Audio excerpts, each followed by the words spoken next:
Hi friends, வாங்க சமைக்கலாம் நம்ம அக்கிராஸ் கிச்சனில். இன்றைக்கி நம்மளோட அக்கிராஸ் கிச்சனில் அருமையான வாழைப்பூ கோலா உருண்டை எப்படி செய்கிறதுனா பார்க்க போகிறோம். ஃபஸ்ட்டு ஸ்டெப் என்னென்னு கேட்டிங்கன்னா, ஒரு கப் வந்து நான் வாழைப்பூ வந்து வேக வச்சு எடுத்திருக்கேன். அதை கொஞ்சம் குறைன்னு அரைச்சி எடுத்துக்க போகிறேன். இதுதான் ஃபஸ்ட்டு ஸ்டெப். பாருங்கள், நல்லா குறைப்பாக அரைச்சி எடுத்திருக்கேன். பேஸ்ட்டு மாதிரி அரைச்சி எடுக்க வேண்டாம்.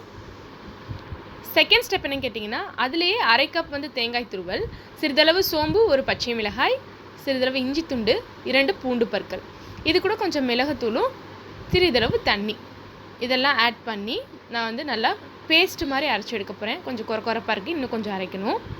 இப்போ இதெல்லாமே ஒரு பவுலில் ட்ரான்ஸ்ஃபர் பண்ணி அது கூட பொட்டுக்கடலை மாவும் வெங்காயம் கருவேப்பிலை கொத்தமல்லி ஆட் பண்ணி நம்ம மிக்ஸ் பண்ணோன்னா கோலா உருண்டைக்கு தேவையான மிக்ஸ் வந்து ரெடி ஆகிடும்.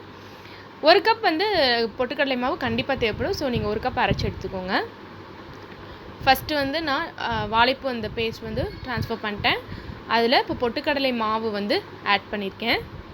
இது கூட 3/4 கப் அளவுக்கு பெரிய வெங்காயம், இல்லை நீங்கள் சின்ன வெங்காயமாக இருந்தாலும் கட் பண்ணி பொடிசாக கட் பண்ணி எடுத்து வச்சுக்கோங்க, அதை ஆட் பண்ணியிருக்கேன்.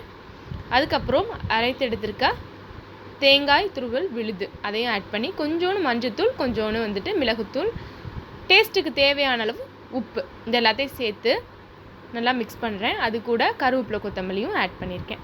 அவ்வளோதாங்க, கோலா உருண்டைக்கு தேவையான மிக்ஸ் வந்து ரெடி ஆகிடுச்சு. இது எல்லாத்தையும் சேர்த்து நல்லா மிக்ஸ் பண்ணிவிட்டு குட்டி குட்டி உருண்டையாக நான் உருட்டி எடுத்து வச்சுக்க போகிறேன். கொஞ்ச நாளாக வீடியோஸ் போடலை, கொஞ்சம் பிஸியாக இருந்ததுனால ஐம் சாரி. பாருங்கள், இப்போ நல்லா உருண்டை வந்து உருட்டி எடுத்து வச்சிட்டேன். இப்போ இதை நம்ம எண்ணெயில் பொரிச்சு எடுக்கணுங்க. அவ்வளோதான். இப்போ எண்ணெய் வந்து நல்லா காஞ்சிருச்சு. ஸோ குட்டி குட்டி அந்த உருண்டையெல்லாம் போட்டு பொரிச்சு எடுக்கணும். மீடியம் ஃப்ளேம்லேயே வச்சுக்கோங்க, ஏன்னா வந்து அப்போ தான் உள்ளேயும் நல்லா வெந்திருக்கும், வெளியிலேயும் வேகும். ஹை ஃப்ளேமில் வச்சா வெளியில் வெந்த மாதிரி இருக்கும், பட் உள்ளே பார்த்திங்கன்னா மாவாக இருக்கும். ஸோ பாருங்கள், நல்லா அந்த கோல்டன் கலர் வந்துருச்சு, உள்ளேயும் நல்லா வெந்திருக்கு. அருமையான வாழைப்பூ கோலா உருண்டை வந்து ரெடி.